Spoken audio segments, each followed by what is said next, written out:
Ingay na.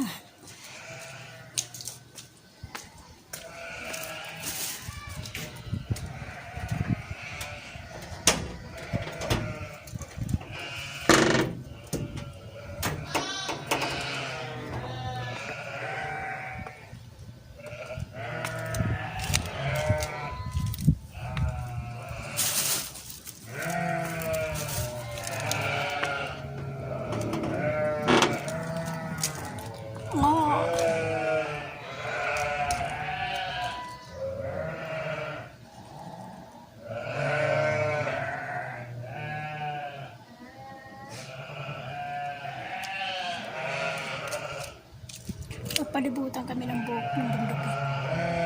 Malaking bundok na yun.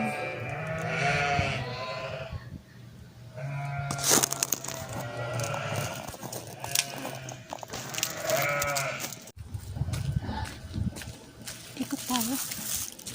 Hindi pa ako may tao. Baka walang tao. O may tao.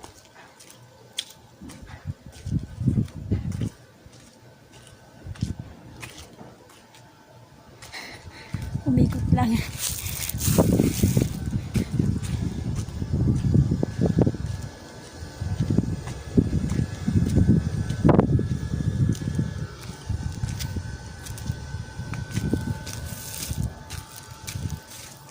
Umikot lang ako para hindi pa ako umakyat eh. Tinatamad pa ako umakyat eh. Andun yung amo ko eh. Nagluluto. Iniwanan ko. Ay, tika. Nakabukas yung gate. Kalimutan kong isarado.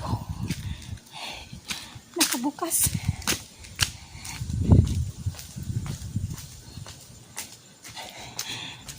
Nakalimutan kong isarado eh.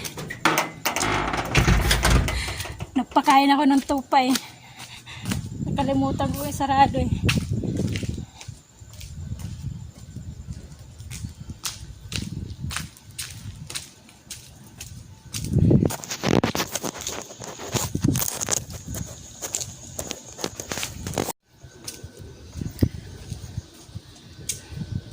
Ang dami ng ano sa kalapate, yung mga ipot ng kalapate, yung mga ipot ng kalapate sa taas. Yun ang kanyang ginagawang dyan sila lumalapo. Hapon na naman, ano dito eh, alas 5:30 ng hapon. Medyo malamig sa labas. Konti lang mahangin.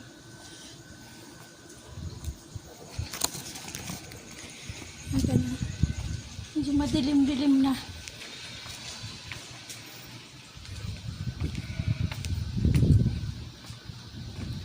Wala akong mapuntahan, mapasyalan eh. Tubig dito eh. Ito may halaman eh. Bulaklak. Meron yan sa Pilipinas eh. Kalimutan ko yung pangalan yan. Yung mga ano yan, halaman may bulaklak. Marami yan eh. Sa amin marami yan dyan sa bahay.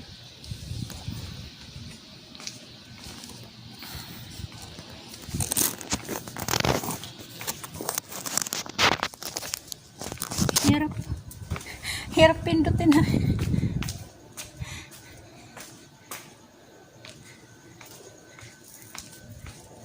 Ito nagagandahan ako dito sa bulaklak, yellow ang kulay eh. Maganda. Kaya lang ano siya, puno eh. Ito yung laging pinupuntahan ng mga ibon, yung mga maya. Minsan kinakalbo nila yung sa taas. Daming bulaklak sa taas. Nasa taas, shadow sa taas. Puno to eh, pero maganda yung bulaklak. Yellow ang kulay. Maganda siya. Kulay yellow. Ayan, kulay yellow yung bulaklak niya. Mahangin. Sobra mahangin.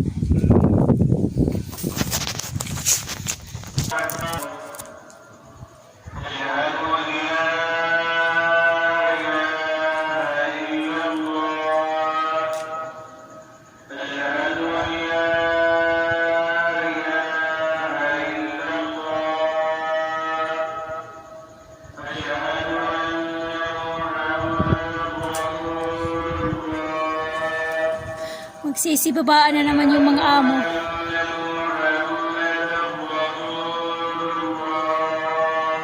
Dasal ng alas 5:30.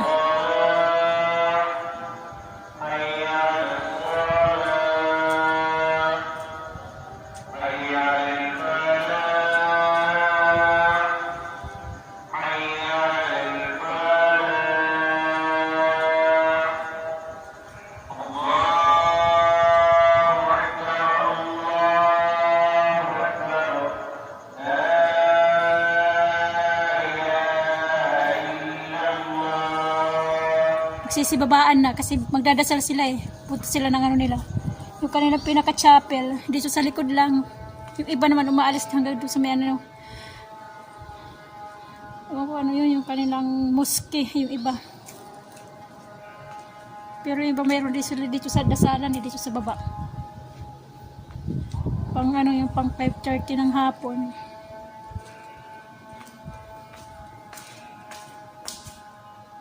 Kumusta na lang kayo lahat? Ganito na lang yung aking vlog. Yung aking pagbibideo. Subscribe na lang kayo. Bye bye. Susunod ulit sa susunod. Sa susunod na ano, video. Video-videoan lang to. Para alam nyo naman kung anong ginagawa ko dito. Ginagawa sa labas. Pinakikita ko lang yung lugar ng aming labas ng bahay. Sige, bye-bye.